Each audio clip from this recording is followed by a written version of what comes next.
لله الأسماء الحسنى فادعوه بها وذروا الذين يلحدون في أسمائه سيجزون ما كانوا يعملون.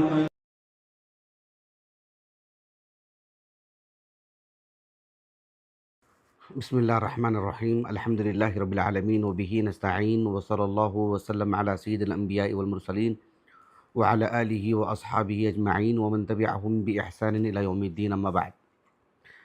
انشاءاللہ تعالی اس نشست میں اللہ سبحانہ وتعالی کا ایک عظیم اور مبارک نام یعنی العلی، الاعلی، المتعال، ان تین ناموں سے متعلق جو اللہ تعالیٰ کی اس سے جو صفت ہے العلو، الفوقیہ، دو نشستیں ہو چکی ہیں. اس نشست میں اس سے متعلق وہ باتیں پیش کی جائیں گی جس کا تعلق یعنی ہماری اللہ سبحانہ وتعالیٰ کے تئیں جو بندگی ہے، اللہ کی ہمیں جو عبادت کرنی ہے، اس اعتبار سے اس نام کا ہماری زندگی پر کیسے اثر ہونا چاہیے.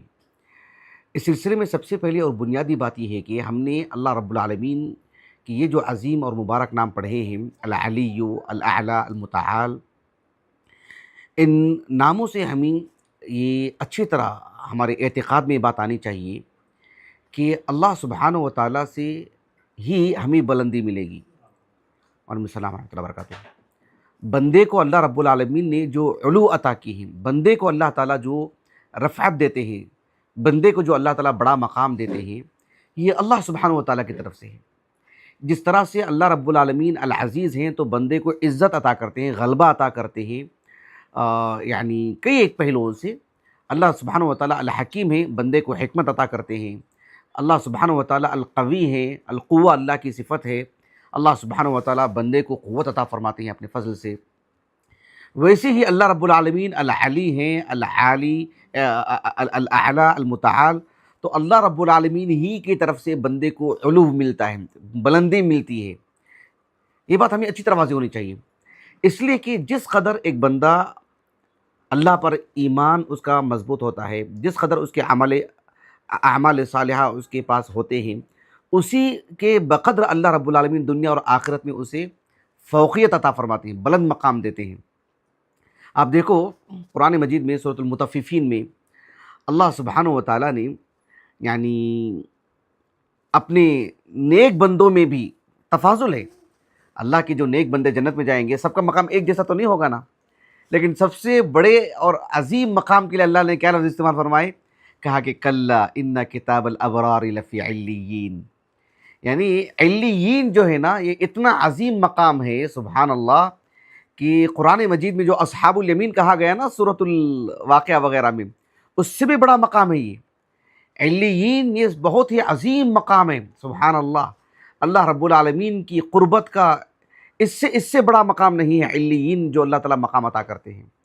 تو اللہ سبحانہ وتعالیٰ سے ہمیں اس مقام کو مانگنا چاہیے، اور اس مقام کے حصول کے لیے جو اللہ تعالیٰ نے شرائط رکھے ہیں اس پر کھرے اترنے کی اللہ سے دعا کرنی چاہیے. اس لیے کہ علیین یہ مطلب عام جنتیوں سے بہت عظیم مقام ہے. یہ انبیاء علیہم السلام وغیرہ کا، اور جو ہے انبیاء علیہ السلام پر ایمان لانے والوں میں جیسے صدیق اکبر ہیں، صحابہ میں بھی جو ہے جو عظیم مقام رکھتے ہیں. صحابہ کل کے کل جنتی ہیں، لیکن اس میں جو تفاضل ہے نا، تو یہ علیین یہ ایک عظیم مقام ہے سبحان اللہ. اللہ سبحانہ وتعالیٰ نے جو دین ہمیں عطا فرمائے ہیں، اس دین سے جڑنے پر، اس دین میں تو اللہ تعالیٰ نے علو ہی علو رکھا ہے. یعنی یہ دین اسلام اللہ کا دین ہے نا، اللہ سبحانہ وتعالیٰ کا دین ہے، چھوٹی موٹی بات نہیں ہے. ذرا تصور کر کے لائیے، ایک آدمی اس ادارے کا ذمہ دار بن جائے، اس گلی کا ذمہ دار بن جائے، ایک دو گلیوں کا جو ہے مطلب دو گلی اس کے ماتحت ہو جائیں، تو ایک انسان مطلب کس قدر اعتماد سے یہ بات کہے گا کہ بھائی یہاں جو ہوگا میرے علم کے مطابق ہوگا، یہاں جو ہوگا وہ میری مرضی کے مطابق ہوگا، میں اس آدمی کو یہاں نہیں رکھوں گا جو میری مرضی کے حساب سے نہیں چلے گا. ظاہر بات ہے دنیا میں دیکھتے ہیں. تو اتنی بڑی کائنات میں ایک انسان کو جتنا بھی بڑا مقام مل جائے، چاہے وہ علم کی شکل میں ہو، چاہے وہ حسب نسب کی شکل میں ہو، دولت کی شکل میں ہو، عہدے اور منصب کی شکل میں ہو، قوت کی شکل میں ہو، بالآخر اللہ ہی نے تو دی ہی اس کو. ایسے میں اللہ تعالیٰ کا دین ہے اور اللہ نے اسی لیے دنیا اور آخرت بنائے ہیں، تو ایسے میں اس دین کے لیے ذوف کیسے آ سکتا ہے؟ اس دین میں تو اللہ نے علو ہی رکھا ہے، بلندی ہی رکھی ہے۔ تو جو مسلمان، جو بندہ اللہ کے اس دین سے جتنا جڑے گا، اللہ تعالیٰ اس کے لیے اتنی بلندی اس کے نصیب میں رکھیں گے اللہ تعالیٰ۔ یہ اللہ کا وعدہ ہے۔ یہ ایک معروف آیت کریمہ ہم تو بچپن سے سنتے آ رہے ہیں مدارس میں۔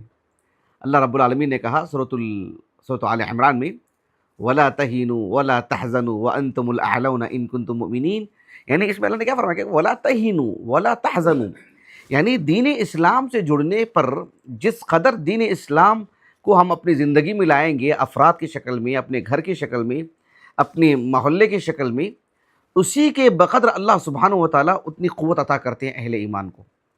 اسی کے بقدر جو وہن ہے، جو کمزوری ہے، وہ ان کی زندگی سے چھٹتی جائے گی۔ اور ولا تحزنوا کہا اللہ رب العالمین نے، جس قدر اس دین سے وابستگی ہوگی اسی قدر ہماری زندگی سے حزن و ملال نکلتا جائے گا، سعادت رہے گی، سرور رہے گا۔ یہ ایک تقریر میں، ایک درس میں کہنے کی باتیں نہیں، یہ ہم اپنی زندگی میں محسوس کرنے والی باتیں ہیں، یقیناً محسوس کریں گے۔ جو شخص بھی اللہ کے دین سے جس قدر لگا ہوا ہے، اس قدر اللہ تعالیٰ اسے حزن و ملال سے اس کو بچائے رکھے اللہ رب العالمین۔ ایک حزن ہوتا ہے کہ انسان اپنی غفلت پر پریشان رہتا ہے کہ میری عبادتوں میں غفلت ہو رہی ہے، یا جو ہے اللہ سے جو لگاؤ ہونا چاہیے نہیں ہو پا رہا ہے، یا مسلمانوں کی صورتحال دیکھ کر کے دل میں ایک غم آ رہا ہے، تو وہ اس کے منافی نہیں ہے۔ لیکن ایک ہوتا نا کہ حزن، جسے انسان کو کچھ مل نہیں رہا ہے، پریشان ہے، دل میں ایک طرح کی گھٹن محسوس کر رہا ہے، تو یہ اسلام سے جس قدر جڑے گا اس قدر اس سے چیز نکلتی جائے گی۔ اللہ نے کہا کہ ولا تہینوا ولا تحزنوا، یہ حقیقت ہے، یہ سچائی ہے۔ اس میں ایک رائے کے دانے کے برابر بھی اس میں جو ہے مطلب شک نہیں، اس میں کوئی ریب نہیں، اس میں یہ اللہ کا وعدہ ہے۔ سبحان اللہ، کہا کہ ولا تہینوا ولا تحزنوا وانتم الاعلون ان کنتم مؤمنین۔ اللہ سبحانہ و تعالیٰ نے سورۃ محمد اس کے اواخر میں بھی اللہ رب العالمین نے بیان فرمایا، فلا تہینوا وتدعوا الی السلم وانتم الاعلون واللہ معکم ولن یترکم اعمالکم۔ تو اس میں کتنی بڑی باتیں کہی دی گئی ہیں اس آیت کریمہ میں۔ اس آیت کریمہ کا جو موضوع ہے، جو پیغام ہے، اس کی مناسبت سے سورت کے اختتام میں اتنی بڑی بات کہ فلا تہینوا وتدعوا الی السلم وانتم الاعلون۔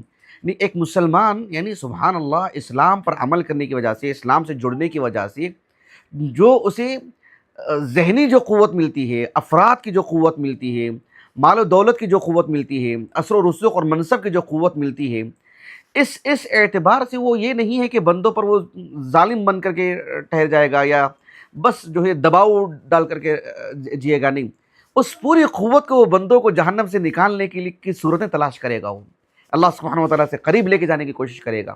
فلا تہینوا وتدعوا الی السلم وانتم الاعلون۔ اور اللہ رب العالمین کی جو یعنی خصوصی معیت ہے، المعیہ میں عام اور خاص کی بات آتی ہے، القرب میں عام اور خاص کی بات نہیں آتی۔ یعنی اللہ تعالیٰ کی جو المعیہ ہے نا، المعیہ اللہ ہمارے ساتھ ہیں، اس میں عام اور خاص کی بات ہے۔ یعنی اللہ تعالیٰ سارے بندوں کے ساتھ ہیں، اپنے علم کے ساتھ، اپنے علم کی روشنی میں سب پر اللہ کی نظر ہے۔ اللہ سبحانہ و تعالیٰ کی نظروں سے کوئی اوجھل نہیں ہے۔ وَهُوَ مَعَكُمْ أَيْنَمَا كُنْتُمْ، یہ تو عمومی بات ہے۔ ایک خصوصی بات، ان اللہ مع الصابرین، تو معیت میں ایک عام ہے جس میں اللہ تعالیٰ غیر مسلمین اور اپنے نافرمان بندوں کے ساتھ بھی ہیں، اپنے علم کے اعتبار سے، اور اللہ سبحانہ و تعالیٰ خصوصی اعتبار سے اہل ایمان کے ساتھ ہیں، یعنی نصرت کے اعتبار سے، تائید کے اعتبار سے، ان کے دفاع کے اعتبار سے۔ لیکن جب بات قرب کی آتی ہے، قرب میں عام اور خاص کی بات نہیں آتی ہے۔ قرب میں اللہ تعالیٰ سب کے بھی قریب ہیں، اور جو اہل ایمان کے خصوص قرب میں ایک ہی بات ہے، اللہ تعالیٰ اپنی ذات سے بھی قریب ہوتے ہیں، اپنے نیک بندوں سے، کما یلیق لشأنہ۔ اس سلسلے مستقل ہمارا اس پر درس ہوا ہے الحمدللہ۔ اس سے حلول، اتحاد، وحدت الوجود کا وہ اس سے کہیں سے بھی دور سے بھی لینا دینا نہیں ہے۔ یہ مطلب اللہ تعالیٰ کے سبھی صفات کی طرح اس صفت کو اس معنی میں رکھ کر کے ہمیں اس تناظر میں دیکھنے کی ضرورت ہے۔ بہرحال وہ ہمارا موضوع نہیں۔ تو یہاں یہ بتا رہا تھا کہ واللہ معکم ولن یترکم اعمالکم۔ تو اللہ سبحانہ و تعالیٰ کی قربت، اللہ رب العالمین کی معیت سے انسان ہر طرح سے بہرحال مالا مال رہتا ہے، خسارہ کہیں نہیں، کوئی اس کے نقص اور کمی اس کو چھو کے بھی نہیں جاتی ہے۔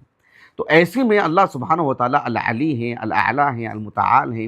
تو اللہ رب العالمین کی قربت کی وجہ سے، اللہ کے دین سے جوڑنے کی وجہ سے اللہ تعالیٰ کی طرف سے یقیناً بلندی ملتی ہے۔ اس راستے کو چھوڑ کر کے انسان عام دنیاوی اعتبار سے وہ راستے اختیار کرے گا حکومت کے لیے، طاقت کے لیے، قوت کے لیے، غلبے کے لیے، تو پھر اس میں جو ہے مطلب یعنی ایک تو وہ بندگی نہیں ہے، بندگی سے خارج ہو گیا بندہ، وہ اللہ تعالیٰ کی فرما برداری سے نکل چکا۔ اللہ تعالیٰ نے وہ راستہ نہیں بتائی اللہ کی قربت کے لیے، غلبے کے لیے۔ اللہ سبحانہ و تعالیٰ نے جو راستہ بتائی وہی راستہ اختیار کرنا پڑے گا۔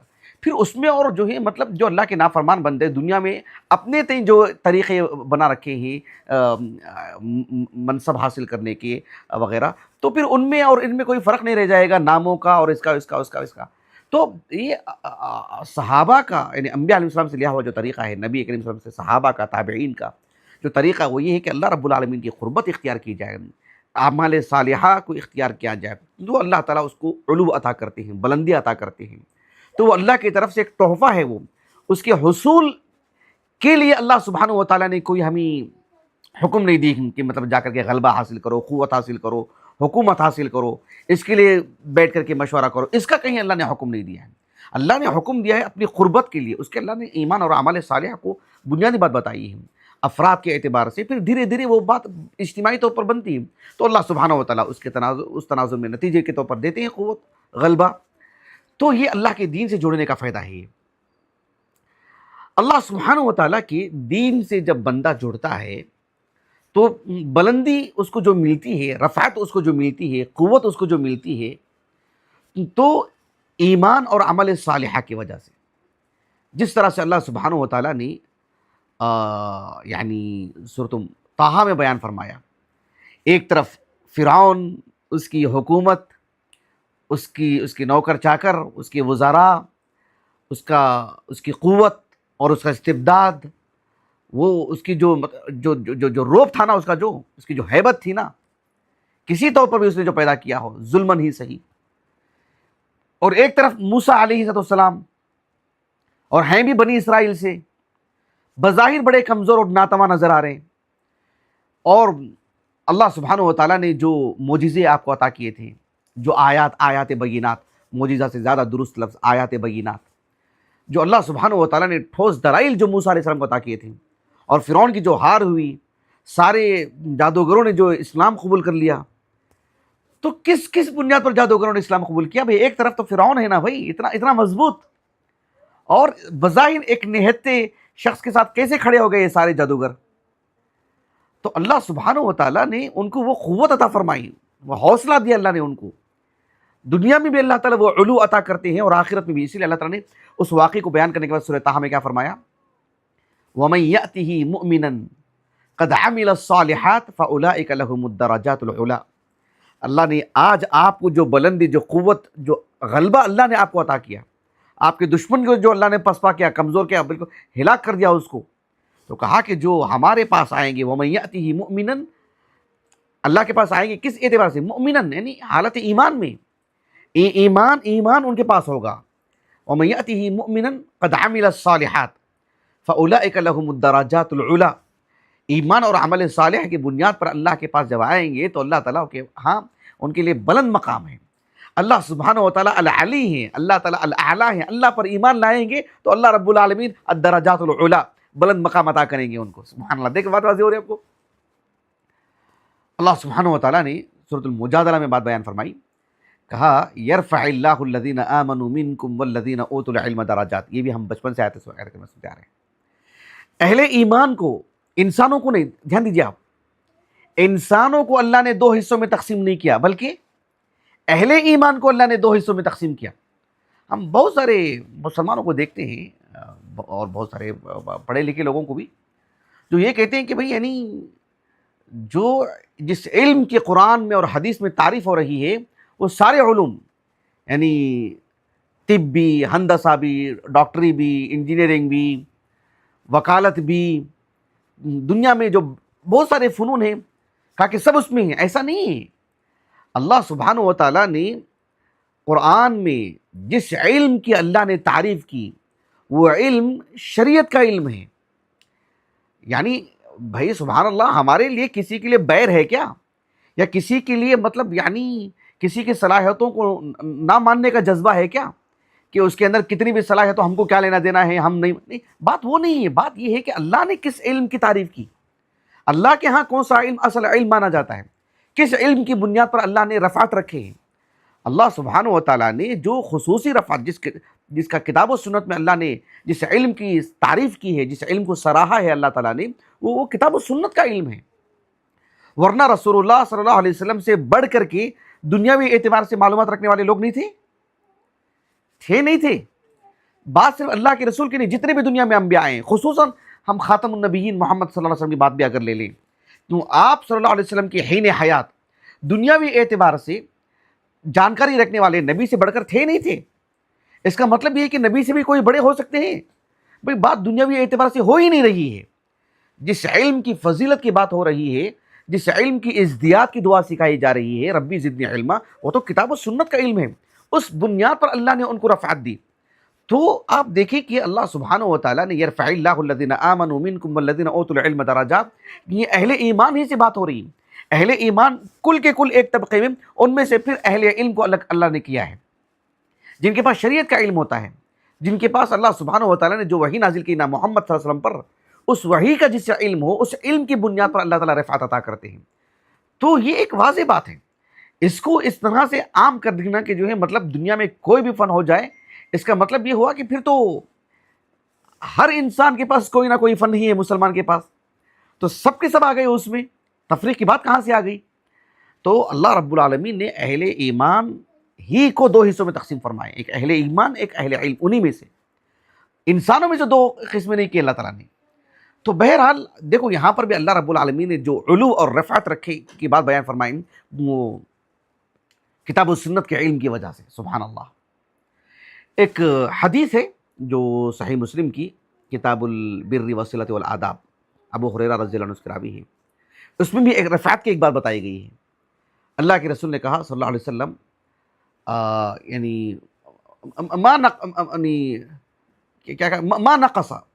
ما نقصت صدقۃ من مال، کتنی چھوٹی حدیث ہے، سبحان اللہ۔ ما نقصت صدقۃ من مال، یعنی ایک انسان اللہ کے راستے میں صدقہ کرتا ہے تو اس کا مال حقیقت میں کبھی بھی کم نہیں ہوتا ہے، اللہ تعالیٰ اس میں زیادہ ہی کریں گے۔ دوسری بات اللہ کے رسول نے کہی صلی اللہ علیہ وسلم، وما زاد اللہ عبدا بعفو الا عزا، ایک بندہ جب اس پر کسی طرح کا کوئی ظلم ہوا ہو، اس سے کوئی معافی طلب کرتا ہو اور اس نے اس کو معاف کر دیا ہو، یا آگے بڑھ کر ہی اس نے جو ہے مطلب، کیونکہ معافی بھی ایک بہت بڑی چیز ہے، باشعور لوگوں کو دینا چاہیے۔ لیکن مان لیجئے کہ ایک آدمی نے اپنا حصہ چھوڑ دیا، یا کسی نے ظلم کیا، معافی مانگی تو معاف کر لیا، یا کسی سے انتقام لے بغیر ایسے ہی اس کو معاف کر دیا اس کو، تو اللہ سبحانہ و تعالیٰ اس کی عزت میں اضافہ ہی کریں گے۔ یہ معاف کرنا اس کے لیے کمزوری کی بات نہیں، اللہ سبحانہ و تعالیٰ اس کے لیے مطلب قوت ہی عطا فرمائیں گے، اس کو عزت ہی عطا فرمائیں گے، غلبہ ہی عطا کریں گے، اس کو رفعت دیں گے اللہ رب العالمین اس کو۔ اور تیسری بات اللہ کے رسول نے کہی اسی حدیث میں صلی اللہ علیہ وسلم کہ وَمَا تَوَاضَعَ أَحَدٌ لِلَّهِ إِلَّا رَفَعَهُ اللَّهُ، اللہ سبحانہ و تعالیٰ کی خاطر کوئی تواضع اختیار کرتا ہے، اللہ کے دین کے لیے تواضع، اللہ کے بندوں کے لیے تواضع، اور اللہ کے لیے کرتا ہو، یعنی نمائش کے لیے نہیں، یعنی دکھلاوے کے لیے بھی تواضع نہیں اختیار کرنا چاہیے، للہ، اللہ کے لیے، جسے دیگر عبادتیں اللہ کے لیے کرتے ہیں، تواضع بھی اللہ کے لیے اختیار کرتا ہو، تو پھر ایسی صورت میں وہ انسان بڑا مخلص رہے گا، تو پھر الا رفعہ اللہ، اللہ سبحانہ و تعالیٰ اس کے مقام کو یقیناً بڑھائیں گے، اس کی محبت لوگوں کے دلوں میں ڈالیں گے، اس کے مقام کو بڑھائیں گے اللہ رب العالمین اس کو یقیناً۔ تو یہ باتیں تھیں، اللہ سبحانہ و تعالیٰ اس پہلو سے بندوں کو رفعت عطا کرتے ہیں۔ آج کی اس نشست میں ایک آخری بات، اس کے بعد جو ہے اس موضوع سے متعلق انشاءاللہ ہماری یہ آخری بات رہے گی، وہ یہ ہے کہ اللہ سبحانہ و تعالیٰ کا یہ جو نام ہے العلی، الاعلی، المتعال، اس نام سے ہم اللہ سے دعا کیسے کریں گے؟ ہم اکثر دیکھتے ہیں، اور میں یہ بھی کہتا ہوں، اور اس کے لیے بھی ہمت چاہیے، اور میں ہمت ہی سے بات کہہ رہا ہوں، کہ معاشرے میں ہم جو دیکھتے ہیں اللہ کا جو تعارف نہیں ہے، یہ جس قدر افسوس کی بات ہے، یہ بھی افسوس کی بات ہے کہ ہم نے ہی اللہ کا تعارف نہیں کروایا ہے۔ ہمارے ہی موضوعات ایسے ہیں کہ سب باتیں آ گئی ہیں سوائے اللہ کے تعارف کے، ہمارے دروس میں، ہماری گفتگو میں، ہمارے بیانات میں، ہمارے عام کانفرنسوں میں، ہمارے عام سیمیناروں میں بڑی بڑی باتیں آ جا رہی ہیں، نہیں آ رہی ہیں تو اللہ کے تعارف سے متعلق عمومی بات آ رہی ہے اللہ کی توحید کو لے کر، اس پر تو بہت کام ہوا ہے الحمدللہ۔ لیکن اللہ سبحانہ و تعالیٰ کے لیے عبادت کرنے کی جہاں بات آتی ہے تو اللہ تعالیٰ ہے کون، اللہ کا تعارف کیا ہے، اللہ تعالیٰ کے نام، اللہ تعالیٰ کی صفات، اس سے متعلق جس بہرحال گفتگو ہونا چاہیے جس طرح کی، وہ نہیں ہو پائی ہے۔ یہی وجہ ہے کہ ہم دیکھتے ہیں کہ لوگ اللہ رب العالمین کے نام بولو تو اللہ الرحمن الرحیم الرزاق اللہ غفور، اس کے علاوہ آگے بڑھتے نہیں ہیں، سبحان اللہ، آگے نہیں بڑھتے ہیں۔ اور جب دعا کرنے کے لیے دیکھتے ہیں ہم لوگوں کو عام طور پر تو اے اللہ تو رزاق ہے، تو غفور ہے، بھئی یہی بس کھانا مل جائے اور معافی مل جائے، اتنا، اور کچھ اللہ کے بارے میں کچھ اور چیز ہے ہی نہیں۔ کتنے ایسے مسلمان ہیں، سبحان اللہ، میں واللہ کہتا ہوں سن ہی نہیں سکتا، سچ کہہ رہا ہوں میں ہوں، یہ اللہ ہی میرے دل کو بہتر جانتا ہے، رونگٹے کھڑے ہو جا رہے ہیں بولتے ہوئے مجھے، جب میں کسی مسلمان کو دیکھتا ہوں، غیر مسلمین تو ہیں بھائی، کہتے ہیں کہ بھائی اوپر والے کی مہربانی ہے، اوپر والا، مجھے تو واللہ کہتا ہوں لگتا کہ کتنا بدنصیب انسان ہے کہ اللہ نے اس کی زبان پر اپنا نام تک جاری نہیں کروا رہے، کتنا محروم انسان ہے یہ، اور کس قدر اللہ تعالیٰ کی رحمت سے دور ہے یہ۔ اللہ رب العالمین نے اسے اس لائق نہیں سمجھا کہ اس کی زبان پر اللہ کا نام آئے۔ اوپر والا دیکھ رہا ہے، اوپر والے کی مہربانی، اوپر والا کون ہے بھائی، کون ہے اوپر والا؟ سبحان اللہ، اللہ کا نام نہیں ہے، اللہ کے دیگر نام نہیں ہے، اللہ کے اوصاف نہیں، صفات نہیں ہے، اس کا مطلب ہے اندازہ لگائیے کہ نسأل اللہ العافیہ والسلامہ، اللہ اکبر کبیرہ۔ تو ہم اللہ تعالیٰ کے ناموں سے دعا تک نہیں کر رہے ہیں، کس نام سے کیا دعا کرنا چاہیے؟ کل میری ایک کتاب گم گئی تھی گھر میں، مطلب کہاں رکھ کے گئی تھی نہیں معلوم، تو اتنا ذہنی پریشان ہو گیا کتاب کو لے کر کہ میں کتاب ہوگی کہاں۔ تو میری اہلیہ نے کہا کہ جو ہے اللہ رب العالمین کا نام لطیف ہے، اللہ سبحانہ و تعالیٰ کا نام جو ہے اس طرح کے ناموں کو لے کر کے کہا کہ اللہ تعالیٰ سے اس طرح سے دعا کرے۔ یعنی واقعتاً میں دعا کیا اور مجھے بر وقت ایک منٹ بھی نہیں لگا، مجھے شاید 30 سیکنڈ بھی نہیں لگے، سچ کہہ رہا ہوں، سبحان اللہ، وکفیٰ باللہ شہیدا، بطور شاہد اللہ ہی کافی ہے ہمارے لیے۔ لیکن کتاب مل گئی مجھے الحمدللہ۔ میں یہی کہنا چاہ رہا ہوں کہ بھائی ہمارے پاس اللہ تعالیٰ سے جب دعا بھی کرتے ہیں تو 2-3 نام ہی، چوتھا کوئی نام نہیں آ رہا ہے زبان پہ ہمارے، ہم کیا دعا کر رہے ہیں اللہ تعالیٰ سے؟ ابھی میں دیکھا کہ میرے پاس کتاب نہیں ہے، وہ شاملہ میں دیکھا میں، المکتبۃ شاملہ میں، کہ الدعاء بالاسماء الحسنى، اللہ تعالیٰ کے اسماء الحسنى سے دعا کیسے، ہر نام سے متعلق کیسے دعا کریں گے۔ اس پر ایک عرب عالم ہے دکتور محمود عبد الرزاق الرضوانی، جو استاذ العقیدۃ والمذاہب المعاصرہ، ایسے ان کی تعارف میں لکھا گیا ہے، میں نہیں جانتا ان کو، اور بہرحال ان کی کتاب کافی اہل السنہ کے نہج پر ہے اور بڑی مفید کتاب ماشاء اللہ تعالیٰ، شاملہ میں ہے تو الحمدللہ بڑی بات ہے، لیکن مطبوع بھی ہو سکتی، میرے پاس نہیں، میں دیکھا بھی نہیں وہ۔ تو اس میں انہوں نے الاعلیٰ سے متعلق لکھا کہ الاعلیٰ سے ہم کیسے دعا کریں گے اللہ رب العالمین سے۔ دعا میں 2 باتیں ہوتی ہیں، ایک اللہ تعالیٰ سے براہ راست ہم مانگنا، اے اللہ مجھے یہ دیجیے میری ضرورت ہے، ایک ہے اللہ کی صرف تعریف کرنا، یہ دعا کا اعلیٰ درجہ ہے۔ دعا میں ایک چیز ہوتی ہے طلب، اے اللہ مجھے یہ دے، مجھے، جیسے ایک ہوتا نا کہ بھائی ایک آدمی جا کر کے اپنے دوست سے کیا کہے گا کہ مجھے بہت بھوک لگ رہی ہے، کچھ کھلا دیجیے، اس نے تو صراحت سے بول دیا کھلا دو۔ کسی نے اپنے دوست سے جا کر کے کہا کہ بہت پریشان ہوں، مجھے کچھ ان چیزوں کی ضرورت ہے، ذرا دے دیجیے، اور اس نے دے دی۔ لیکن ایک ہوتی نہیں کہ شرافت اور نجابت ہوتی تھی، ایک نجیب انسان کیا کرے گا، ایک نبیل اور شریف انسان کیا کرے گا، وہ سامنے والے سے جا کر کے نہیں کہے گا کہ بھوک لگ رہی ہے کھلاؤ، بس یہ کہے گا مجھے بھوک لگ رہی ہے بس۔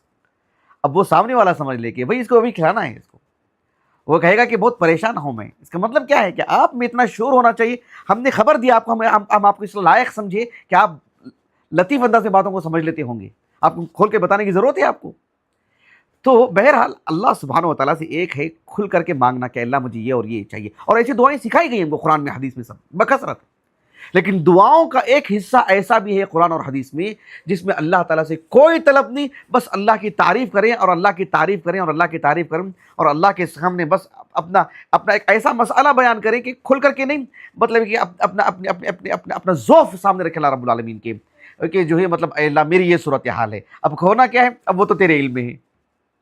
دور کر دے ایسا نہیں، رب انی مسنی الضر وانت ارحم الراحمین، اس کو دور کرنے کی بات نہیں کہی گئی، اے اللہ بس مجھے جو ایک نقصان پہنچائے، مجھے جو تکلیف ہو رہی ہے وہ بتا دیا آپ نے. لا الہ الا انت سبحانک انی کنت من الظالمین، ربنا ظلمنا انفسنا وان لم تغفر لنا وترحمنا لنکونن من الخاسرین، لا الہ الا اللہ العظیم الحلیم، لا الہ الا اللہ رب العرش العظیم. یہ سب کیسی دعائیں ہیں؟ یہ سب جو اس میں طلب نہیں ہے، بس اللہ کی تعریف اور اللہ کی حمد و ثنا، اور جو اپنا ایک درد بیان کیا جا رہا ہے. باقی کا کام وہ ہے کہ اللہ تو دور کر دے، وہ تو ہم کہہ نہیں رہے ہیں. یہ دعا کا یہ اعلیٰ درجے کا پہلو ہے اور بہت عظیم پہلو ہے. اب اس تناظر میں دیکھا جائے تو جو دعائے قنوت ہے نا، دعائے قنوت جسے امام ابو داؤد رحمہ اللہ اپنی السنن کی جو کتاب الصلاح ہے اس کے اواخر میں جو ابواب الوتر ہے، ابواب تفریع الوتر، اس میں باب دعائے قنوت الوتر، جس طرح سے آپ نے باب کام کیا.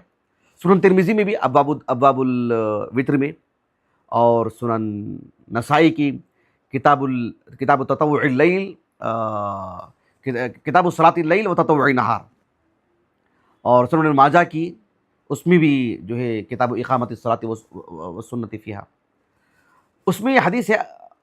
اور یہ جو حدیث ہے یعنی حسن ابن علی ابن ابی طالب رضی اللہ عنہما ان سے حدیث مروی ہے، اور معروف حدیث، اللہ کے رسول نے یہ حدیث آپ ہی سے ملتی ہے ہم کو، حسن بن علی بن ابی طالب سے، دوسرے کسی صحابی سے نہیں ملتی. اور ایک حدیث سندن صحیح ہے، امام ترمذی رحمہ اللہ نے حسن کہا، شیخ البانی نے صحیح کہا اس حدیث کو. کیا ہے دعا وہ؟ اللہم اہدنی فیمن ہدیت وتولنی فیمن تولیت وبارک لی فیما اعطیت وقنی شر ما قضیت فانک تقضی ولا یقضى علیک انہ لا یذل من والیت ولا یعز من عادیت. اس کے بعد تبارکت ربنا وتعالیت، تبارکت ربنا وتعالیت. یہ اللہ سبحانہ و تعالیٰ کی حمد و ثنا ہے، اللہ کی کبریائی بیان کی جا رہی ہے. تبارکت، ایک نہ تو بہت تیری ذات بڑی بابرکت ذات ہے اور بلند و بالا ذات ہے.